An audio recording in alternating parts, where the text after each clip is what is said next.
Hello from Hong Kong. Today, I'm flying in a first class that shouldn't exist. It's Qatar Airways First Class in a leased Cathay Pacific 777. That means I'm getting Qatar Airways 5-star service and food in Cathay Pacific's iconic, albeit a bit dated, first class seats. It's a very rare configuration, only found on a few routes, and it gets even better.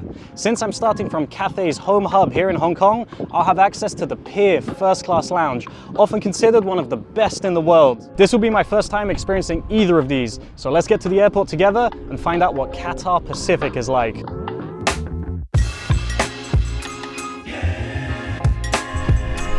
It takes about 35 minutes to get to the airport from Hong Kong Island and about the same time using the Airport Express. But I'm being lazy today since I'm traveling with a couple of checked bags and I can never get enough of the views of the scenery along the way.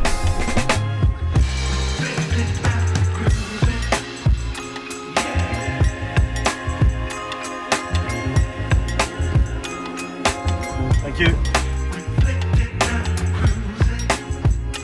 I'm outside Hong Kong Terminal 1 and this is one of the busiest international airports in the world. Qatar Airways operate 2 daily flights from here and they're both on those ex-Cathay 777s I mentioned earlier. So let's get inside and get checked in.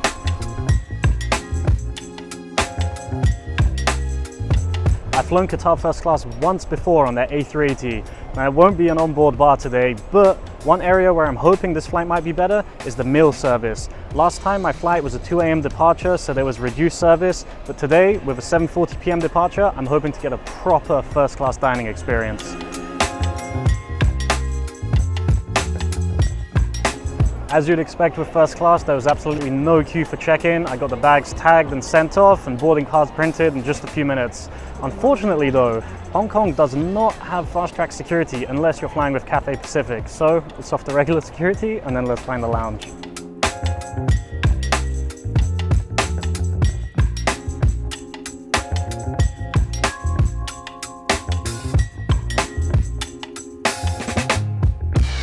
Oof, that security ended up taking quite a while. The passport control was pretty cool though. It was completely passportless. It just scanned my face and let me straight through. I've never seen that anywhere before. It's not really Qatar Airways' fault, but it blows my mind that an airport as large as Hong Kong International doesn't have fast-track facilities. I'm sure there's no shortage of premium passengers coming through here, and it's a shame to see they only offer that for Cathay Pacific customers.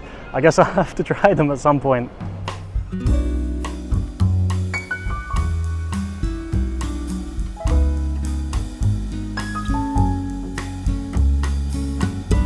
I've just made it into the lounge and first impressions are it looks really nice. I love the green jade on the wall, and today I'm joined by Evelina. Hi everyone. But before we go and get some food together, I've got an important mission.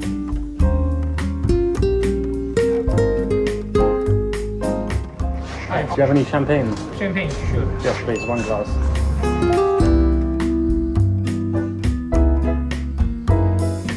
Over in the restaurant, there's an extensive a la carte menu with enough choice to have a multi-course meal, a special tasting menu in collaboration with Mott 32, one of the most awarded Chinese restaurants in the world, and I can't forget the first class drinks menu. I'm continuing with the Laurent Perrier champagne, and Evelina is having the Tétanger Cuvée Prestige Rosé.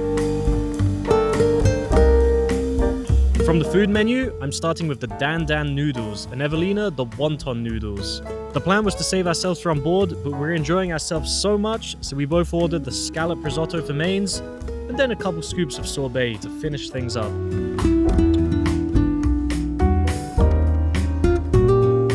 There was still a bit of time till boarding, so we got comfortable in the lounge with some drinks, but let's also use this time to see what else is on offer. A self-serve buffet with a selection of lighter bites if you don't want the full restaurant experience, tea and coffee stations, and a large soft drinks fridge with beers too. The business center has partitioned work areas with desks and computers, and a long corridor filled with shower rooms.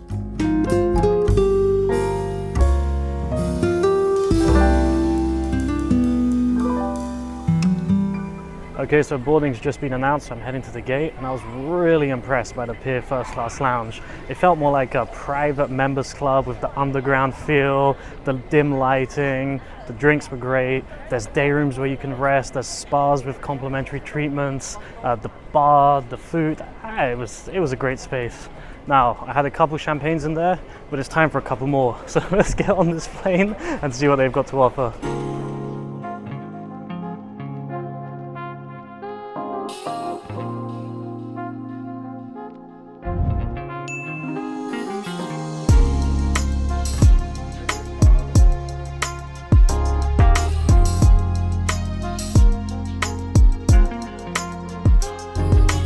We're starting off strong today with a glass of Tétinger Comte de Champagne, coming in at $220 a bottle. It's a pretty exclusive cabin with only 6 seats. That's 2 rows in a 1-1-1 layout. We're in 1A and 2A today, which are the seats to grab if you want more privacy since you get your own aisle. You can see how the middle and right-hand seats open up into the same aisle here. Back at my seat, let's just get the bad stuff out of the way. This is an old product. This aircraft first flew for Cathay Pacific in 2009, and it's evident from the wear and tear on the fixtures. The suite wall has peeling leather, compartment edges look scrappy, the table is chipped, the seat control touchscreen is barely responsive, and let's be honest, the seat looks dated.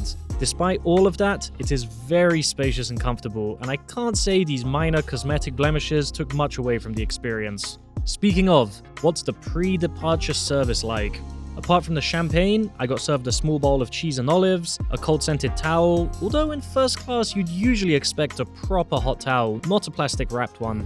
An Arabic coffee. As much as I don't like coffee, Arabic coffee has really started to grow on me recently. And of course, you can't have that without a date. A small box of Belgian chocolates, the pajamas which I'll try on later, and the first class Diptyque branded amenity kit. Inside you can find all the usual stuff, and the dental and shaving kits can be found in the toilets.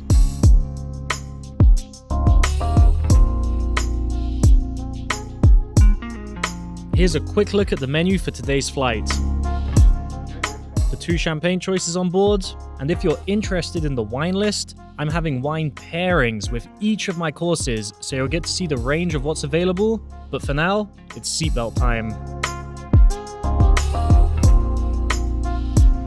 Okay, so we've just started pushing back, and first impressions are it's really good actually. The crew have been incredibly friendly, everything's been done with a big smile, so far I'm feeling very good, and we're just taxiing to the runway now, so I'll get back in touch with you once we're in the air.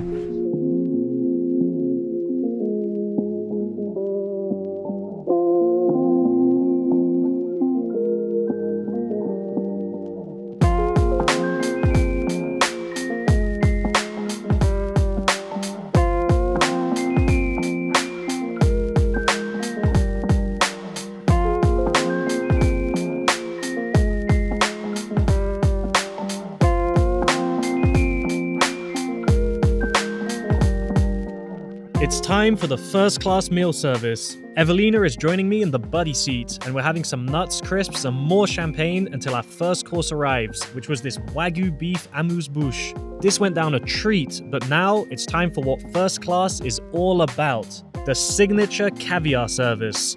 We've got Imperial Beluga caviar today, and it's served with all of the trimmings alongside thick cut slices of smoked salmon. And when making your blinis, don't forget to use the mother of pearl spoon to scoop up your caviar. This was really excellent and set the tone for the meal ahead.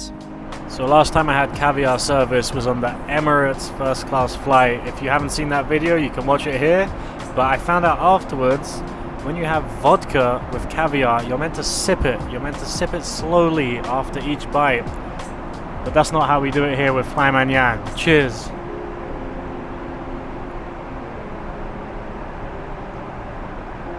Woo!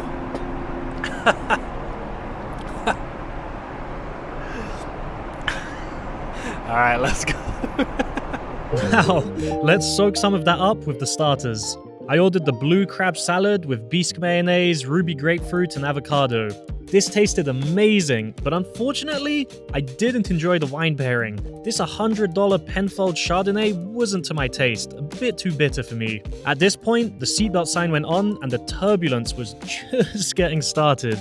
The main course was braised Wagyu beef short ribs with broccolini, vine tomatoes, and butternut squash and celeriac gratin. I paired this with a $120 bottle of Chateau Lascaux Margaux red wine, and this one went great with the ribs. I'll be honest, I was a bit skeptical of the ribs at first. They looked a bit dry, but actually they were really nice and succulent. You can see it in my reaction here. We're about halfway through the middle service right now. Some crazy turbulence is hitting us. The glasses are flying all over the place. So everything's gone to a little pause. So we're gonna wait for this to settle. Look, everything's shaking. We're gonna wait for this to settle down and get back to the next course momentarily, I hope. We only waited around 15 minutes until things calmed down, and we had our final course, the Hong Kong coconut tart with berries, which paired perfectly with this $70 bottle of Chateau Riusec. I think I've said that right. We had no space left for the cheese course, and Evelina's coffee was short-lived with the turbulence going on. After all of that, I think it's time to get ready for bed. There's 2 dedicated toilets at the front of the first class cabin, which is probably as good as toilet ratios get in an airplane. It's a pretty decent size for a 777 toilet, and I always like when airlines install a proper full-size sink in the toilets.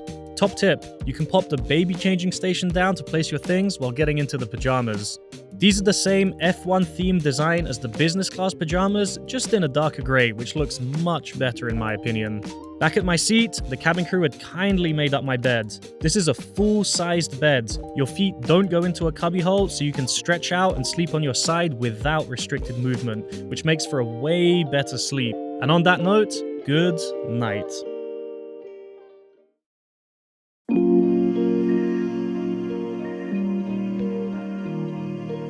I managed to sleep for a few hours, and I woke up to a proper hot towel this time. Not wanting to waste the first class experience, I had one more meal while everyone else in the cabin was sleeping. I ordered some prawn wonton noodles and then had the ice cream sundae.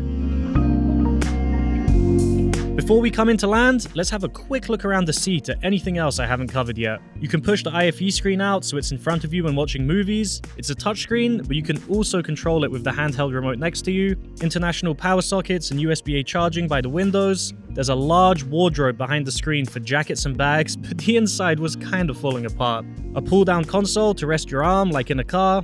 Wi-Fi is not free for first-class passengers on the 777, unlike on Qatar's A380s, where it's free in first class. It's only $10 for full-flight connectivity, which is actually not bad at all. I assume this is because of an old contract linked to the aircraft. And finally, a small storage compartment for personal items. Ooh, I forgot about these chocolates.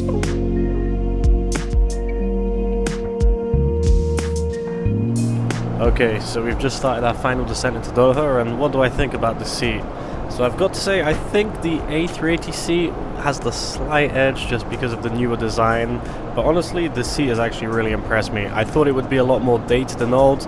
Now, I can't lie, there's a bit of wear and tear on the seats, but apart from that, it's actually incredibly spacious, really comfortable, and I'm way more impressed with it than I thought I would be. Now, in terms of the soft service, it seems like Qatar have improved a lot in that regard since the last time I flew Qatar First Class. It seems they're a lot more differentiated between their business and first class offering than the last time I flew, so I'm very happy with that. The food was great. Most importantly, the crew were incredibly friendly. They were kind, they were funny, I had some great conversations, so that was all good. I had a nice sleep. It was a great experience. So, let me know, what did you think of this Qatar Pacific hybrid first class in the comments? Have you ever flown in one of these aircraft? And if you haven't, let me know what your favorite part of the experience was. I've got a lovely 21-hour layover in Hamad Airport now. Make sure to check out my YouTube shorts to see what I got up to during this time. Don't forget to like and subscribe, and as always, till next time.